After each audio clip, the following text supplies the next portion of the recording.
உங்கள் எல்லாருக்கும் என்னுடைய மாலை வணக்கம். ரொம்ப சந்தோஷமாக இருக்குது. ரொம்ப நன்றி. Thank you so much. தேங்க்யூ. என்னடா பேக் டு பேக் வந்து பணம் ப்ரொடியூஸ் பண்ணிட்டுருக்காரு, நிறைய காசு வச்சுருக்காருன்னு நினைக்காதீங்க. எல்லாம் கடன் தான். கடன் தான். மாதம் மாதம் வட்டி தான் சார். அதையும் சொல்லிடுங்க சார் கூட. சரிங்க சார். நம்பிக்கை தான். டேரக்டர் லியோ மேலே வச்சுருந்த நம்பிக்கை தான். ஒவ்வொரு கதையும் சொல்லும்போது பெப்பியனாக இருக்கட்டும், ஜோஷுவாக இருக்கட்டும், கணேஷாக இருக்கட்டும், அருண் பிரபுவாக இருக்கட்டும், இவங்க எல்லாருமேலேயும் நான் வச்சுருக்க நம்பிக்கை தான். ஆக்சுவலாக இது வரைக்கும் நான் ப்ரொடியூஸ் பண்ண படங்களில் உள்ள அத்தனை டேரக்டரும் தான் என்னை காப்பாற்றிருக்கிறாங்க. ஸோ அவரை பார்க்கும்போது ரொம்ப நம்பலான்னு தோணுது. நம்புகிறேன், பண்ணுறேன். Thank you so much. இந்த கடன் சொல்லி சார் வேறு ஏதாவது ஆயிரப்போகுது. அதுக்காக ரொம்ப சந்தோஷமாக இருக்குது. இந்த படத்தில் வந்து லியோ அளவுக்கு ஒரு சின்சியரான ஒரு மனிதர் நான் பார்த்ததே இல்லை. ஆக்சுவலாக உண்மையிலேயே ரொம்ப ரொம்ப ரொம்ப சின்சியர். உங்களுக்கு ஒரு பிரச்சனைன்னா நீங்கள் எவ்வளோ சின்சியராக இருப்பீங்களோ அதை விட 10 மடங்கு உள்ளே இன்வால்வ் பண்ணிக்கிட்டு நம்மகிட்டே ஃபைட் பண்ணுவார். இவர் சொன்னார், யாரோ டேரக்டர் பேசிகிட்டு இருக்கும்போது சொன்னார்ல, நீங்கள் யார் டேரக்டர்னு மறந்துடும் படம் பண்ணிகிட்டு இருக்கும்போது. அந்தளவுக்கு ப்ரொசஸ் பண்ணுவார். டெக்னீஷியன்ஸு நமக்கு என்ன, முடித்தாலே நம்ம டேரக்டர் என்ன சொன்னாலும் கேட்டுப்போமே அப்படின்ற மாதிரி ஈஸியாக எடுத்துக்காமல் இறங்கி கடைசி வரைக்கும் ஃபைட் பண்ணி கெட்ட பேர் வந்தாலும் பரவாயில்ல, என்னை பற்றி இன்னொருத்தர் என்ன நினச்சாலும் பரவாயில்ல அப்படின்னு சொல்லிட்டு. ஒரு சாலமன் பழைய காலத்து கதை ஒன்று ஞாபகம் இருக்குது. ஒரு குழந்தைய வந்து ஒரு அம்மா தூக்கிட்டு ஓடி வந்துட்டு, சார் இது ஏன் குழந்தைன்னு சொல்லி அழுவாங்க. அதே சமயத்தில் வந்து இன்னொரு அம்மாவும் இது ஏன் குழந்தைன்னு சொல்லி அழுவாங்க. அப்போ சாலமன் கிங் என்ன பண்ணுவார், சரி ஒன்று பண்ணலாம், அந்த குழந்தைய வெட்டி ஆளுக்கு பாதியாக கொடுத்துடலான்னு சொல்லும்போது உண்மையாக நம்ம என்ன பண்ணுவாங்க, அந்த குழந்தைய விட்டு கொடுத்துருவாங்க. இல்லை அவங்ககிட்டே இருக்கட்டும்னு சொல்லிட்டு. அதை வச்சு அந்த கிங் சாலமனுக்கு தெரியும் அந்த குழந்தை யார் குழந்தை அப்படின்னு சொல்லிட்டு கண்டுபிடிச்சி தண்டிச்சிடுவாருன்ற மாதிரி. எந்த டேரக்டருக்கு லியோ கூட ஒர்க் பண்ணாலும் ஒரு பிரச்சனைன்னு வந்தால் தாய்மைக்குரிய அந்த பட்டுதலை வந்து ப்ராஜெக்ட் மேலே லியோ கண்டிப்பாக வச்சுருப்பார். அந்தளவுக்கு ப்ரொசஸ் பண்ணுவார். பிச்சைக்காரனில் அவர் எடிட்டராக ஒர்க் பண்ணார் கொஞ்சம். அப்போ வந்து நிறைய அவரை பற்றி தெரிஞ்சுக்கிட்டேன். ஒரு 3-4 படம் அவர் கூட சேர்ந்து ஒர்க் பண்ண முடியாத போச்சு எனக்கு. உங்கள் சின்சியாரிட்டி வந்து கண்டிப்பாக உங்களை எங்கேயும் விட்டு கொடுக்காது. நான் பண்ண தப்பு நீங்கள் பண்ணிடாதீங்க. ஆக்சுவலாக நான் வந்து நடிகரான பிறகு மியூசிக் பண்ணுறதை விட்டேன் இல்லையா, இப்போ திருப்பி நான் பண்ண போகிறேன். நீங்கள் என்ன தான் இப்போ கண்டிப்பாக இந்த படம் நல்லா பேர் வாங்கி கொடுக்கும் உங்களுக்கு. ஆனாலும் திரும்பி கண்டிப்பாக ஃப்யூச்சரில் உங்கள் டேரக்டர்ஸ் எல்லாருக்கூடையும் சேர்ந்து டேரக்டராக தொடர்ந்து பயணம் பண்ணணும். ப்ளீஸ் பண்ணுங்கள். ஒண்டர்ஃபுல் எடிட்டர் நீங்கள். லியோ கிட்ட ஒரு படத்தை கொடுத்துட்டோம்னா வேறு எதை பற்றியும் கவலைப்பட வேண்டாம். டப்பிங் பற்றி கவலைப்பட வேண்டாம். மியூசிக் பற்றி யோசிக்க வேண்டாம். ஏன்னா மியூசிக்லாம் வந்து மியூசிக் டேரக்டர் போகிறதுக்கு முன்னாடியே ரீரெக்கார்டிங்லேயே அவரையும் முடிச்சிடுவார். ரஃபாக இங்கிலீஷ் படத்தில் இந்த போட்டு இது மாதிரி இருக்கலான்ற மாதிரி ஒரு டேரக்டருக்கு பக்காவான ஐடியா ஒன்று கொடுத்து ரொம்ப கான்ஃபிடன்ஸ் கொடுப்பாரு. கடைசி வரைக்கும் கூட இருப்பார். Wonderful technician. Thank you so much Leo. நல்ல ஒரு ப்ராஜெக்ட் கொடுத்துருக்கீங்க. இந்த படம் வந்து பார்த்து தான் எல்லோரும் வாங்கினாங்க. ஸோ அது பார்த்து வாங்கினது காரணம் உங்கள் உழைப்பு தான், உங்கள் ட்ரீம் தான். ஒரு 3-4 வருஷம் கஷ்டப்பட்டு ஒரு படத்தை கொண்டு வந்து என் கம்பெனிக்கு கொடுத்து அஜயவும் நீங்கள் வந்து நடிக்க வச்சுருக்கீங்க. அஜய் வந்து அந்த பொண்ணை ரேப் பண்ணுவீங்களா? அப்போ என்ன பண்ணுவீங்க ஆக்சுவலாக? இல்லை, ரேப் பண்ணி கொலை பண்ணுறதான கதை ஆக்சுவலாக. எத்தனை பொண்ணுங்களா? 5-6 பேர். 5-6.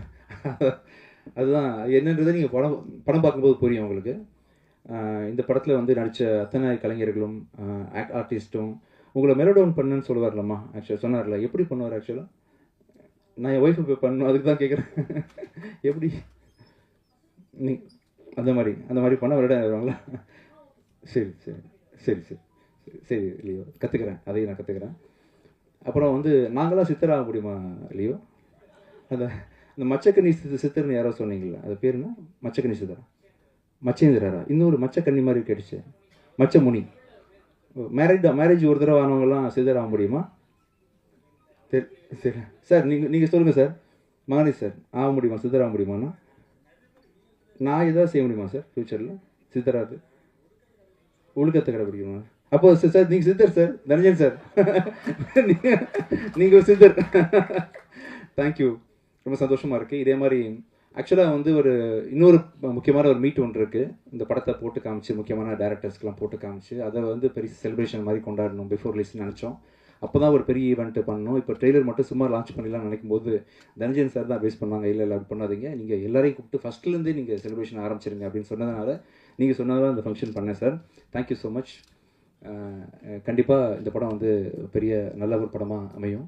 இன்றைக்கி வந்து இந்த மார்கனோட ட்ரெய்லர் லான்ச், ஆடியோ லான்ச்ன்ற தாண்டி எனக்கு ரொம்ப சந்தோஷமான விஷயம் வந்து என்னோட லைஃப்பில் ஒவ்வொருத்தருக்கும் ஒரு முக்கியமான ஒரு தருணங்கள் இருக்கும் இல்லையா? பிறந்தோன்றது முக்கியமான தருணம், கடைசியில் சாவ போகிறோன்றது முக்கியமான 2 முக்கியமான டேட் நம்ம எல்லாருக்கும் இருக்கிற மாதிரி லைஃப்பில் மேரேஜ்ன்றது ஒரு முக்கியமான தருணன்ற மாதிரி, வேலை கிடைச்சிது, ஃபஸ்ட்டு சம்பளம் வாங்கணும், ஃபஸ்ட்டு வேலை கிடைச்சதுன்றதெல்லாம் முக்கியமான தருணங்கள்ன்ற மாதிரி என் லைஃப்பில் ஒரு முக்கியமான மைல்ஸ்டோன் அமைச்சு கொடுத்த சசி சார் வந்து டிஷ்யூம் படத்தின் மூலமாக என்னை மியூசிக் டைரக்டர் ஆக்குனார். எத்தனை படங்கள் நடித்தாலும், எத்தனை படங்கள் நான் டைரக்ட் பண்ணாலும் நடித்தாலும், 1000 படங்கள் பண்ணாலுமே ஒரு பிச்சைக்காரனுக்கு ஈக்குவலாக எந்த படமே என்னால் பண்ண முடியாது. ஸோ மியூசிக் டைரக்டராக அறிமுகப்படுத்தி திருப்பி ஒரு 10 வருஷம் கழிச்சு திருப்பி நீங்கள் ஹீரோவாக எத்தனை ஃப்ளாப் கொடுத்தாலும் நீங்கள் நிற்கலாம், அந்தளவுக்கு உங்களுக்கு ஸ்ட்ராங்கான படம் பண்ணுறேன்னு சொல்லிட்டு என்னை நிற்க வச்சு ஒரு ஸ்ட்ராங்கான படம் பண்ணி கொடுத்த சசி சார் அவரோட டைரக்ஷனில் அடுத்த படம், அதுவும் முக்கியமாக வந்து அஜய்க்கு ஈக்குவலான ஒரு ரோல் கொடுத்து நீங்கள் பண்ணது ரொம்ப சந்தோஷம் சார். எனக்கு இந்த ஈவெண்ட்டில் அதை நீங்கள் அறிவிச்சதும் சரி, செகண்ட் படமாகவே அஜய்க்கு ஒரு பிளெஸிங்காக அமைஞ்சது எல்லாமே மிகப்பெரிய சந்தோஷம் கொடுத்துருக்கு எனக்கு. மற்றும் இந்த ஃபங்க்ஷனுக்கு வந்து லியோ மாதிரி ஒரு நல்ல டேரக்டர் இண்டஸ்ட்ரி கிடச்சதுக்கு முக்கியமான காரணம் சிவி குமார் சார் நீங்கள் தான் சார். ஆக்சுவலாக ஒரு ப்ரொடியூசருக்கு எவ்வளோ கன்விக்ஷன் கான்ஃபிடன்ஸ் இருந்தால் எடிட்டர் மேலே, நீங்கள் பேக் டு பேக் 15 படம் பண்ணியிருக்கீங்களா சார்? 15 படத்தை நீங்கள் வச்சு அவரை வச்சு நீங்கள் பண்ணது வந்து மிகப்பெரிய என்கரேஜ்மெண்ட். கண்டிப்பாக ரொம்ப மிகப்பெரிய நன்றிகள் உங்களுக்கு சார். அம்மகிருஷ்ணன் சிவா சார், எங்கே இருந்தாலும் நீங்கள் இருக்கீங்கன்ற ஒரு நம்பிக்கை எனக்கு எப்போவுமே இருந்துகிட்டு இருக்கோம் சார். இந்த நிகழ்ச்சிக்கு வந்த எங்களை சிறப்பித்த உங்களுக்கு மிக்க நன்றி. இங்கே நிறைய பேர் நான் மறந்துருப்பேன், உங்கள் எல்லாருக்கும் மிக பணிவான நன்றிகளை தெரிவிச்சுக்கேன். வணக்கம், எல்லோரும் எப்படி இருக்கீங்க? நல்லா இருக்கீங்களா? ரொம்ப சந்தோஷம், ரொம்ப நாளுக்கு அப்புறம் நிறைய கேமராவில் பார்த்து பேசுகிறேன். இதுதான் இந்த வருஷத்தோட முதல் படம் எனக்கு ரிலீஸ் ஆகிறது. ஸோ ரொம்ப thank you sir, Leo sir for this opportunity. And Vijayani sir, ரொம்ப சந்தோஷம் அவரோட நடித்தது. வெரி ஹம்பிள் அண்ட் ரொம்ப funny at the same time. வெளில தெரியாது, சைலண்ட்டாக இருப்பார், பட் டக்குன்னு ஒரு கவுண்டர் போட்டு கலாய்ப்பார். அப்புறம் இந்த படத்தில் நான் வந்து காப்பாக நடிச்சிருக்கேன், ஸோ இன்ஸ்பெக்டராக பண்ணியிருக்கேன். ஸோ ரொம்ப புதுசாக இருந்தது ஆக்சுவலாக எனக்கு இந்த ரோலு. ஏன்னா இப்போ வரைக்கும் நான் பண்ண படம் ஃபுல்லாகவே ரொம்ப ஹோம்லியாக பவி டீச்சராக இருந்து சிலக்கம்மா அப்படி இப்படின்னு வந்து, இப்போ கூட சீனு சாரோட இயக்கத்தில் நடித்த படம் கூட ரொம்ப ஹோம்லியாக இருக்கும். ஸோ இது வந்து மாற்றம் ஒன்று தான் மாறாதது மாதிரி ஒரு டிஃப்ரெண்ட்டான ஒரு ஜானர் ப்ளஸ் டிஃப்ரெண்ட்டான ஒரு கேரக்டர் கூட. எல்லா ஆர்டிஸ்ட்டுக்குமே ஒரு ஆசை இருக்கும், நம்ம வந்து டிஃப்ரெண்ட்டாக எக்ஸ்ப்ளோர் பண்ணணும் நம்ம கேரக்டரை, நிறைய கற்றுக்கணும் சினிமாவில் அப்படின்னு. எவ்வளோக்கு எவ்வளோ பேஷனேட்டாக வந்தனோ, எவ்வளோக்கு எவ்வளோ இப்போது எனக்கு ஆதரவு கொடுத்து இங்கே கொண்டு வந்து நிறுத்திருக்கீங்களோ, அவ்வளோக்கு அவ்வளோ என்னோடய பேஷனும் இன்க்ரீஸ் ஆகிட்டே இருக்குது. ஒரு படத்துலையும் ரொம்ப ஜாஸ்தியாகவே ஆகிட்டுருக்கு. பட் என்ன தான் பேஷன் இருந்தாலும் எப்படி இருந்தாலும் பெருசாக நான் கற்றுக்கிட்ட ஒரு லெசன் வந்து பேஷன்ஸ். ஸோ அதை எனக்கு வந்து இந்த சினிமா கற்றுக் கொடுத்துருக்கு. அதான் நான் சொல்கிற மாதிரி இந்த படம் எனக்கு வந்து ரொம்ப இம்பார்ட்டன்ட், ரொம்ப ஸ்பெஷல். ஏன்னா ஃபர்ஸ்ட் படம் ஆப்வியஸ்லி ஜூனில் வரப்போகுது, நெக்ஸ்ட் மந்த் 27. கண்டிப்பாக எல்லாருமே போய் பார்த்து அதே சப்போர்ட் அண்ட் அதே ஆதரவு எனக்கு கிடைக்கும்னு நம்புகிறேன். கண்டிப்பாக போய் பாருங்கள். என் சார்பாகவும் என்னோடய டீம் எல்லார் சார்பாகவும் நான் கேட்டுக்கிறேன். எனக்கு தெரியல, ஏன்னா பயந்துகிட்டே இருந்தேன். போலீஸாக இருக்கணும், ரொம்ப ஸ்ட்ரிக்டாக, ரொம்ப அப்பாவியாக, ரொம்ப சைலண்ட்டாக நடிச்சு தான் பழக்கம். ஸோ அந்த மாதிரி எப்படி வந்திருக்கும் வெளியிலன்னு கொஞ்சம் பயமாகவே இருந்தது. பட் இல்லை, உன்னால் முடியும்னு சொல்லி லியோ சார் தான் எனக்கு கான்ஃபிடென்ஸ் கொடுத்தாரு. So thank you so much sir for this opportunity and every thing. அதே மாதிரி சொல்லணுன்னா, இந்த படத்தில் நடித்த எல்லாரும், மகாராஜ் சார் அண்ட் இந்த படத்தில் ஒர்க் பண்ண சேஷிகா, தீப்தி, அர்ச்சனா அண்ட் நிறைய பேர் ரொம்ப நல்லா பர்ஃபார்ம் பண்ணியிருக்காங்க. I am so happy for them as well. And last but not least Ajay. எல்லாரும் சொல்கிறாங்க நிஜமாவே அவர் வந்து பயங்கர சுட்டி, நிஜமாவே. And at the same time so talented as well. நிஜமாக தெரியல, ஃபர்ஸ்ட் படம் மாதிரியே நான் தான் ஒரு 2-3 வார்த்தைலாம் தெரியாமல் திக்கி நின்றுட்டு இருந்தேன். பட் ஒரு டைலாக் பேசணுன்னா ஒரே ஷார்ட்டில் பேசி முடிச்சிடுவார் அவர். So congratulations Ajay for your debut. And ரொம்ப சந்தோஷம் இந்த படத்தில் நான் இருக்கிறது. Yeah, thank you so much. And DOP sir, thank you. ரொம்ப நல்லா காட்டியிருக்காரு, என்ன போலீஸை நம்ப வச்சுருக்காருன்னு நினைக்கிறேன் இந்த படத்தில். ஸோ கண்டிப்பாக எல்லோரும் பாருங்கள். Thank you so much. தேங்க்யூ. அனைவருக்கும் வணக்கம். இங்கே வந்திருக்கக்கூடிய அனைத்து ஊடக நண்பர்களுக்கும், மீடியா நண்பர்களுக்கும், பிரஸ் நண்பர்கள் எல்லாம் ஒன்று தான் நினைக்கிறேன். வணக்கம். ரொம்ப சந்தோஷமாக இருக்குது என் முதல் மேடையை உங்களோட ஷேர் பண்ணிக்கிறது. இங்கே இருக்க இண்டஸ்ட்ரியில் இருக்கிற அத்தனை பேரை, அத்தனை ஹீரோஸை, அத்தனை செலிபிரிட்டிஸை உருவாக்குனதே நம்ம பிரஸ்காரங்க. நீங்கள் உங்கள் ஆதரவு இல்லாமல், மக்களோட ஆதரவு இல்லாமல் யாரும் இங்கே வந்து நிற்க முடியாது. ஸோ அதுக்காக என் முதல் நன்றியை உங்ககிட்ட நான் பெருசாக தெரிவிச்சுக்கிறேன். தேங்க்யூ. அண்ட் மார்கன், இந்த மார்கன் அப்படிங்கிற படம் வந்து விஜயாண்டி ஃபிலிம் கார்பரேஷன் தயாரிச்சிருக்கு. இந்த படத்தை தயாரித்த என்னுடைய அத்தை ஃபாத்திமா விஜயாண்டி நான் ரொம்ப கடமைப்பட்டிருக்கேன். ரொம்ப நன்றி. அதுக்கப்புறம் விஜயாண்டி சாருக்கும் நான் ரொம்ப நன்றியை தெரிவிச்சுக்கிறேன். லியோ சார் சொல்லலாமா சார் ஏதாச்சும்? லியோ சார் ஃப்ரம் நாள்லேருந்து அவர்கிட்ட இருக்கிற ஒரு டெடிகேஷன், அவர்கிட்ட ஒரு கமிட்மெண்ட், அந்த ஒரு கிராஃப்ட்மேன்ஷிப் இருக்கும் இல்லையா? அதாவது ஒரு சில வாட்டி நான் எல்லாம் சாதாரணமாக உட்காந்து பேசிகிட்டு இருப்போம், சார் மட்டும் தனியாக அவர் வேறு ஜோனில் இருப்பார். சரி நம்ம ஏதாச்சும் தப்பாக பேசிட்டோமான்னு உட்காந்து யோசிக்கும் போது சரி ஏதாச்சும் தப்பா இல்லை நான் அங்கே இருக்கேன் நான் வரேன் அப்படின்னு சொல்லிட்டு அவரே தனியாக ஒரு சில ஜோன்லாம் ட்ரைவல் பண்ணி, பட் அதில் அந்த ஜோனுக்கான ரிஃப்ளெக்ஷன் வந்து நான் படம் பார்க்கும்போது நான் கற்றுக்கிட்டேன், தெரிஞ்சுக்கிட்டேன். சரி ஏன் அப்படி இருந்தார், ஏன் இங்கே போனார் வந்தார். His dedication one of the most dedicated editors, most dedicated creators இந்த இண்டஸ்ட்ரி நான் பார்த்த வரைக்கும். அண்ட் அகெயின் இந்த படத்தில் வேலை செஞ்ச மீதியோட டெக்னீஷியன்ஸ் யுவா சார் ரொம்ப thank you sir. And artist Brigida, Deepshikha, Archana, Seshvitha sir, Vijayani sir, and Manathi Shankar sir, thank you sir. And direction டீமில் இருக்கிற பிரபு, ஸ்வேதா, பிரேம்ஜி, ஜெய்சன், அருண் சார், எல்லாரும் நன்றி. And Sasi sir, thank you very much sir உங்கள் அடுத்த படைப்பில் என்னை வச்சுக்கிறதுக்கு. அண்ட் கணேஷ் சார் உங்களுக்கும் ரொம்ப நன்றி. வரும் ஜூன் 27 நீங்கள் எல்லாரும் இந்த படத்தை தியேட்டரில் வந்து பார்க்கணும், ஆதரிக்கணும் அப்படிங்கிற எதிர்பார்ப்பு இருக்குது. ப்ளீஸ் தயவு செஞ்சு வந்து பண்ணுங்கள், படத்தை சப்போர்ட் பண்ணுங்கள். ரொம்ப பியூட்டிஃபுல்லாக வந்திருக்கு. தேங்க்யூ. அனைவருக்கும் வணக்கம். எனக்கு ரொம்ப பிடிச்ச ஜானர் வந்து த்ரில்லர். இப்படி ஒரு ட்ரெய்லர் வந்து ரொம்ப நல்லா இருந்துச்சு, ரொம்ப இன்ட்ரெஸ்டிங்காக இருந்துச்சு. சிவா சார் சொன்ன மாதிரி திருப்பி ஒரு தடவை பார்க்கலாம் அப்படின்ற மாதிரி இருந்துச்சு. ஸோ இதே இன்ட்ரெஸ்டிங் இந்த படம் த்ரூ அவுட்டாக ஹோல்ட் பண்ணுன்றது எனக்கு நம்பிக்கை இருக்குது. ஸோ டீம் எல்லாருக்கும் ரொம்ப வாழ்த்துக்கள், நன்றி. படம் நல்லா வந்திருக்கு. லியோனா வந்து college senior. So Leona edit பண்ண படங்களில் அவங்களோட கான்ட்ரிபியூஷன் என்னங்கிறது நாங்கள் காலேஜ் டைம்லேருந்தே நிறையா பார்த்துருக்கோம், பேசியிருக்கோம். படத்தோட ட்ரெய்லர் சூப்பராக இருக்குது சார், ரொம்ப நல்லா இருக்குது சார். எல்லாருக்குமே வாழ்த்துக்கள். அஜய் பிரதர் ஒரு 1 இயராக தெரியும். அவர் ரொம்ப இயல்புலேயே ரொம்ப சாந்தமான அமைதியான ஒரு ஆள், ரொம்ப டெடிக்கேட்டட். சூப்பராக இது வந்து ஒரு கரெக்டான இதாக இந்த ஃபஸ்ட்டு படத்தில் ப்ளே பண்ணுறதுக்கு கொஞ்சம் டெடிக்கேட்டான ரோல் சூப்பராக பண்ணியிருக்கீங்க. தேங்க்யூ, வாழ்த்துக்கள். சூப்பர். லியோ ஜான் பால் வந்து எனக்கு அவருடைய எடிட்டிங் பற்றி நான் முன்னாடியே நோட் பண்ணியிருக்கேன். இவர் கூட எப்பயாவது ஒர்க் பண்ண முடியும் அப்படின்றது இது வரைக்கும் ஒர்க் பண்ண முடியல. இந்த படம் வந்து ஒரு டைரக்டராக பார்க்கும்போது இந்த படத்தினுடைய ட்ரெய்லர் வந்து ஒரு தடவை போட்ட பிறகு 2வது தடவை பார்க்க முடியுமா? இந்த கட்ஸ் வந்து அவ்வளோ இன்ட்ரெஸ்டிங்காக இருந்துச்சு. கட்ஸும் சரி, மியூசிக்கும் சரி, ரொம்ப கரெக்டாக, ரொம்ப ஒரு த்ரில்லர் படத்துக்கான ஒரு ஃபினிஷிங் இருந்துச்சு படத்தில். அந்த ட்ரெய்லரில் அந்த டோட்டல் ஸ்ட்ரக்சர் வந்து ரொம்ப நல்லா இருந்தது. All the best Leo. விஜய்க்கு வந்து நான் முன்னே சொல்லிட்டேன். அதேமாதிரி சாங் விஜய் அந்த ரொமான்டிக் சாங் நல்லா இருந்தது, கேட்சியாக இருந்துச்சு. Thank you, good. ஓகே. ஸோ இந்த டீம் வந்து இந்த ட்ரெய்லர் பார்க்கும்போதும் அந்த சாங் பார்க்கும்போதும் கண்டிப்பாக இந்த படம் ஒரு ஹிட் அப்படிங்கிற ஒரு லுக் எனக்கு கிடைச்சிது. இந்த நம்பிக்கை வந்து கண்டிப்பாக உண்மையாகும் அப்படிங்கிற வாழ்த்துக்களோடு நான் முடிச்சுக்கிறேன். அப்புறம் இந்த மேடையை வந்து நான் இன்னொரு விஷயத்துக்காகவும் நான் ஷேர் பண்ணுறேன். இந்த மேடையில் நான் இன்னொரு விஷயத்தையும் ஷேர் பண்ணிடுறேன். 2006 இல்லை, நானும் விஜய் ஆண்டனியும் நான் டிஷ்யூமில் இன்ட்ரடியூஸ் பண்ண அந்த படம் வந்து 2006 டிஷ்யூம் ரிலீஸ் ஆச்சு. அதுக்கப்புறம் 2016 பிச்சைக்காரன் ரிலீஸ் ஆச்சு. இது எங்கள் காம்பினேஷன் வந்து தமிழில் மட்டும் இல்லாமல் தெலுங்குலேயும் பெரிய ரீச் ஆச்சு, பெரிய ஹிட் கொடுத்தது எங்களுக்கு.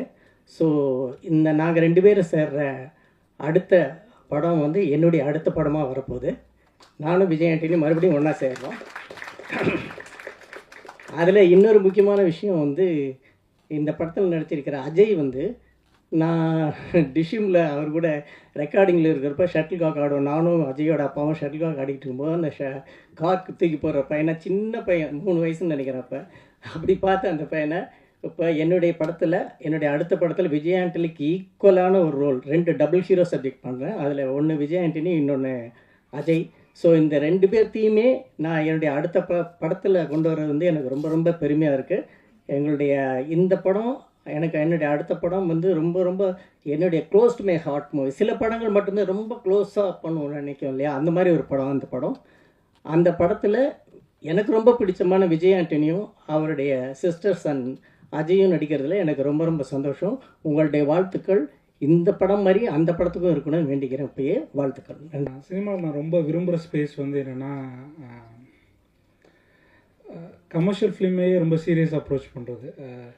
ஃபார் எக்ஸாம்பிள் என் ஃப்ரெண்ட்ஸ் இருக்காங்க, பட் அவங்க எல்லாம் சீரியஸ், அதாவது ஃபிலிம் மேக்கிங் ரொம்ப சீரியஸ். இப்போ குமாராஜா இருக்கலாம், மணிகண்டனாக இருக்கலாம், அவங்க எல்லோரும் வந்து ஃபிலிம் மேக்கிங்கையும் ஸ்டோரி டெல்லிங்கையும் ரொம்ப சீரியஸாக அப்ரோச் பண்ணுவாங்க. ஸோ அவங்கள்ட்ட இருக்க டெடிகேஷன் வந்து மெயின் ஸ்ட்ரீம் ஃபிலிம்ஸில் அவ்வளோ ஈஸியாக பார்க்க முடியாது. ஒரு படத்துக்கு கடைசி விவசாய படத்துக்குலாம் மணிகண்டன் போய் விவசாயமே பண்ண ஆரம்பிச்சிட்டார். ஸோ அந்த மாதிரி டெடிகேஷன் இருக்கும். ஸோ அந்த மாதிரி டெடிகேஷனையே மெயின் ஸ்ட்ரீம் ஸ்டோரி டெல்லிங்க்கும் மெயின் ஸ்ட்ரீம் சினிமாவுக்கும் அப்ளை பண்ணும்போது ஓவராலாக இண்டஸ்ட்ரி ரொம்ப பெனிஃபிட் ஆகும்னு என்னோடய நம்பிக்கை. அதாவது ஹை குவாலிட்டி, அதாவது மெயின் ஸ்ட்ரீம் ஃபிலிம்ஸ் வந்து எல்லாராலையும் ஆக்சஸ், எல்லோரும் பார்த்து விரும்பக்கூடிய ஒரு படங்களாக இருக்குது. அந்த மாதிரி படங்கள் வந்து ரொம்ப வேகமாகவும் அப்புறம் ரொம்ப டிமாண்டுக்கு, அதாவது ஒரு ஃப்ரெஷ்னஸ் இல்லாமல் ரொம்ப டிமாண்ட் ஓரியன்டாக, இது இந்த காலத்தில் இது நல்லா இருக்குது, இப்போதைக்கு ஒரு டேட் கிடச்சிருக்கு அப்படின்னு ஒரு பரபரப்பில் எடுக்கப்படும் போது ப்ராசஸாக அது வந்து கொஞ்சம் வேகமாக இருக்குது, பரபரப்பாக இருக்குது. ஸோ அதனால் பார்த்தீங்கன்னா நீங்கள் ரொம்ப சீரியஸாக எடுக்கப்படுற படங்களில் கிடைக்கக்கூடிய ஒரு ஃபீல் வந்து உங்களுக்கு மெயின் ஸ்ட்ரீம் ஃபிலிம்ஸில் கிடைக்க மாட்டேங்குது. ஸோ நான் எனக்கு ரொம்ப விரும்புகிற ஸ்பேஸ் என்னென்னா, அந்த வித்தியாசமான ரொம்ப சீரியஸான படங்களுக்கு போடுற முனைப்பு, அதில் இருக்க எஃபோர்ட் வந்து ரொம்ப மெயின் ஸ்ட்ரீம் படங்களுக்கும் போட்டால் அது ரொம்ப ஒரு அழகான ஒரு, அஃப்கோர்ஸ் சீரியஸ் படம் தனியாக எடுக்கலாம், அதுவும் இருக்கட்டும். பட் அது இல்லாமல் மெயின் ஸ்ட்ரீம் ஃபிலிம்ஸ் ரொம்ப என்ரிச் ஆகும்போது பார்த்தீங்கன்னா நிறைய பேர் ஒர்க் ஃபோர்ஸ் வந்து நிறைய பேர் கொரோனாக்கு அப்புறம்லாம் நிறைய குறைஞ்சிருச்சு ஒர்க் ஃபோர்ஸே தமிழ் இண்டஸ்ட்ரியில். அது அதிகமாகும். நிறைய பேருக்கு எல்லோரும் கொஞ்சம் காசு பார்ப்பாங்க, எல்லாம் சந்தோஷமாக இருப்பாங்க. மேலும் அது வந்து அவங்களோட ஸ்கில் செட்டை வளர்த்துக்கு உதவும் இந்த மாதிரி. ஸோ இந்த ஸ்பேஸ் நான் ரொம்ப விரும்புகிற ஸ்பேஸாக பார்க்குறேன். இப்போ லியோவெலாம் நான் அந்த ஸ்பேஸில் பார்க்குறேன். அதாவது ரொம்ப எக்ஸ்ட்ரீம் சின்சியாரிட்டி, ரொம்ப சிவியராக அப்ரோச் பண்ணுவாப்புல, ஆனால் படம் வந்து பயங்கர மெயின் ஸ்ட்ரீமாக இருக்கும். ஸோ அந்த ஸ்பேஸில் இயங்குறதுனால எனக்கு லியோ மேலே ரொம்ப விருப்பம் அதிகம். அதே மாதிரி எல்லோரும் சொன்ன மாதிரி அவர் வந்து எடிட்டருக்கு போர்வையில் எல்லோரும் ஏமாற்றிட்டு இருந்தார், எல்லாத்தையும் குடைச்சி கொடுப்பாரு. ஸோ ஆக்சுவலாக நான் பேசணும், யோ நீ சொல்கிற டிசிஷன்லாம் கரெக்ட், ஆனால் அது டேரக்டர் நான் தான் எடுக்கணும் அப்படின்னு சொல்லுவேன்.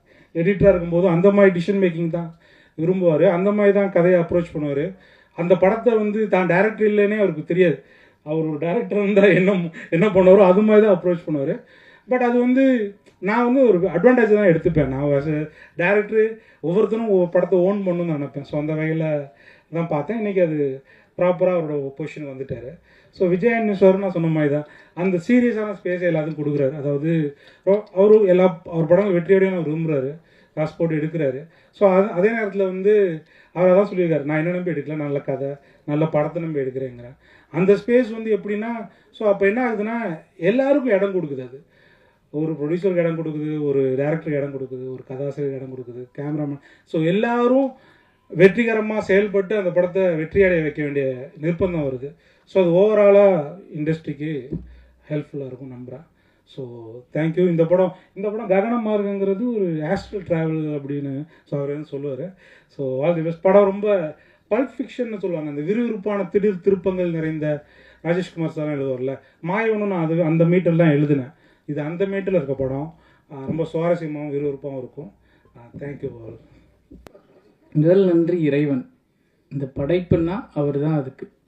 ஸோ இந்த படைப்புங்கிற ஃபீல்டில் நான் இருக்கேன்னா அது இறைவன் தான் செயல்.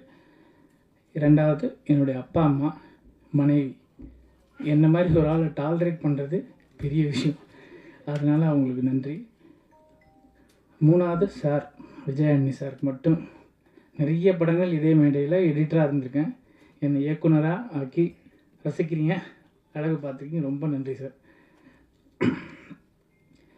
ஒரு இயக்குனராக இருந்து எடிட்டராக இருந்து இயக்குனராகிறதுக்கு என்ன வித்தியாசம்னு ஒரு ஃப்ரெண்டு இயக்குனர் கேட்டாங்க. புதுசாக இருந்து வித்தியாசமாக இருக்குது. இதே மேடையில் நிறைய ப்ரெஸ் மீட் சிவகுமார் சாரோடலாம் இருந்திருக்கேன். அப்போ நடிகர்கள் சீஃப் கெஸ்ட்டு அப்படி ஒரு அந்த சைடில் இருப்ப ஒரு ஓரமாக அது கடைசியாக ப்ரெஸ் மீட் ஃபோட்டோலாம் எடுக்கும்போது பின்னாடி நின்று எகிரிலாம் பார்ப்போம், இல்லை கார்னர் போயிடும். அது கூட ப்ரெஸ்ஸில் வரும்போது கொஞ்சம் எடிட் ஆகிடும் எடிட்ரு. ஸோ இதை மாதிரி இருந்துதான் இப்போ இன்றைக்கி எடிட் பண்ண முடியாதுன்னு நினைக்கிறேன். ரொம்ப நன்றி சார். வித்தியாசமான அனுபவம் கண்டிப்பாக இருக்குது. எடிட்டிங்கிறது என்னை பொறுத்த வரைக்கும் அது டைரக்ஷன், ரைட்டிங் ரெண்டுமே அதுலேயே இருக்குது. ஒரு சீன் என்னுடைய இயக்குநர்கள் அனைவருக்கும் நன்றி. அவங்கக்கிட்ட தான் நான் எல்லாமே கற்றுக்கிட்டேன். ரஞ்சித் சாரில் ஆரம்பித்து நலன் சார், ரவி சார், அத்தனை பேரையும் சொல்லலாம். அவங்கக்கிட்ட ஒன்று ஒரு புது விஷயம் நான் லேர்ன் பண்ணேன். நலனோட ரைட்டிங், அவருக்கு நான் மிகப்பெரிய ஃபேன். சிவி சார், அவர் வந்து என்னுடைய மென்டர். என்னை எந்த இடத்துலையும் விட்டு கொடுத்ததில்லை. அவருடைய மாயவன் கூட எனக்கு மிகப்பெரிய அனுபவம். வித்தியாசமான அனுபவம் நான் சொல்கிறது, ஒரு எடிட்டிங் ரூமுக்குள்ளே எனக்கு வர்ற சீன்ஸை நான் வந்து எடிட் பண்ணும்போது நான் அதை டைரக்ட் பண்ணால் எப்படி இருக்கும் அப்படிங்கிற பாயிண்ட் ஆஃப் வியூவில் தான் எடிட் பண்ணியிருக்கேன். டேரக்டரோட சீன் ஆர்டர் ஒன்று இருக்கும், அதையும் எடிட் பண்ணி கொடுத்துருவேன். அப்புறம் நான் ஒன்று பண்ணி அதை காமிப்பேன். மோஸ்ட் ஆஃப் த சீன்ஸ் அவங்களுக்கு பிடிக்கும். இது எனக்கு மிகப்பெரிய கான்ஃபிடன்ஸ் கொடுத்தது. உட்காந்த இடத்துல டைரக்ஷன் பண்ணிட்டு இருந்தேன்னா இன்றைக்கி சார் வந்து இந்த வாய்ப்பு கொடுத்து ஷூட்டிங் ஸ்பாட்டில், அது மிகப்பெரிய ஒரு வித்தியாசமான அனுபவம். என்னுடைய நண்பர் ரோஹினுக்கு கண்டிப்பாக நன்றி சொல்லணுங்க. ஏன்னா என்னை எக்ஸ்போஷர் முதல் நான் ஒரு ரூம்குள்ளே ஏதோ எடிட் பண்ணிட்டு இருந்தேன். ரோஹின் என் ஒர்க் ஏதோ பார்த்துட்டு ஷார்ட் ஃபிலிம், டாக்குமெண்ட்ரி, மியூசிக்னு நிறைய எனக்கு கொடுத்துட்டே இருப்பா. அப்படி அதெல்லாம் வந்து ஒரு நாலேஜ் கெய்னிங். அந்த ஆரம்பம் தான் இந்த மேடை. ஸோ அதனால தான் ரோஹினை கண்டிப்பாக வரணும்னு சொன்னேன்.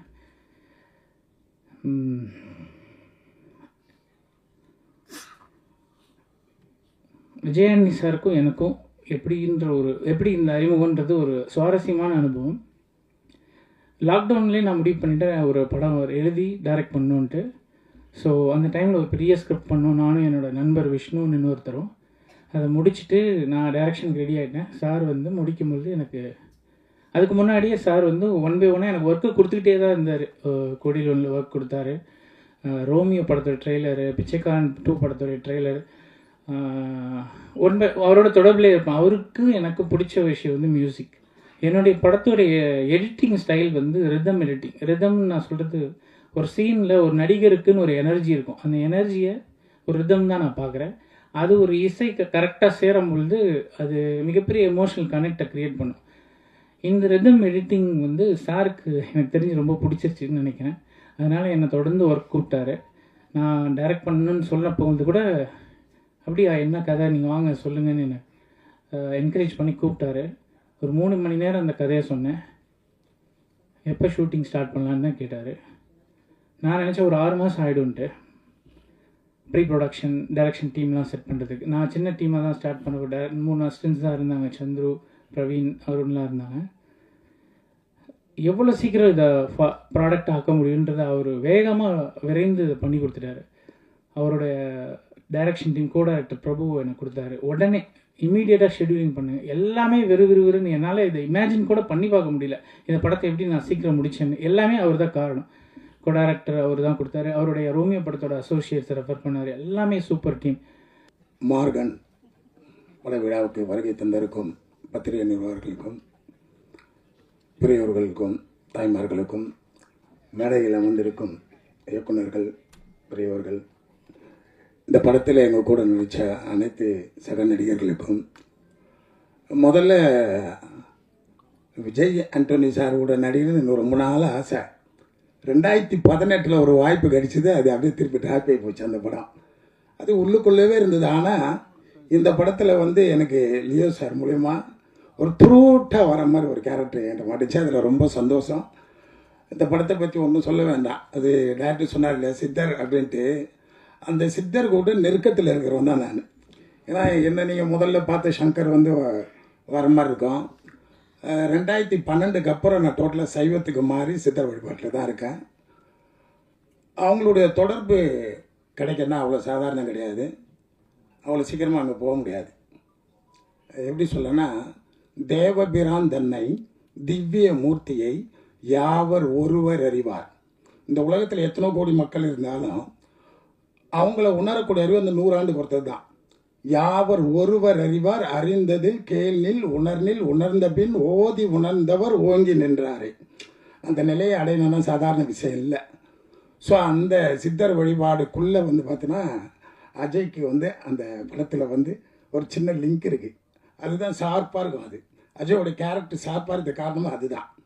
இதில் நாங்களும் கூட வந்து ட்ராவல் ஆகும். எங்களுக்கு வந்து இந்த மார்கன் சாதாரண மார்கன் இல்லை, இது ஜெய் மார்கன், அவ்வளோதான் சொல்ல முடியும். ஏன்னா இது லியோவுக்கு வந்து சாதாரண படம் இல்லை.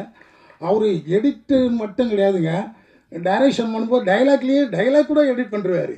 எடிட் லென்த்து அதிகமாக டைலாக் அதுவாக இருக்காது, ஓரளவு தான் இருக்கும். வேணாம் அது போதும் கம்மினா அந்த மாதிரி ரொம்ப என்னன்னா ஒரு சின்ன சீன் கூட அவ்வளோ உட்காந்து யோசிப்பார், எடுக்கிறதுக்கு முன்னாடி யோசிப்பார். அந்த மாதிரி யோசிச்சு போனால் இந்த படத்தில் வந்து பார்த்திங்கன்னா என்னுடைய கேரக்டரும் ரொம்ப அருமையாக வந்திருக்கு. டபிள்யூஎம் பேசும்போது அவ்வளோ சந்தோஷமாக இருந்தது. அதே மாதிரி எல்லா கேரக்டரும் அவ்வளோ அற்புதமாக அமைஞ்சிருக்கு. இந்த படம் வெற்றி அடைய இந்த படத்தில் நடித்த நானும் சந்தோஷம் அடைகிறேன். இந்த விழாவுக்கு வந்திருக்கும் அனைவருக்கும்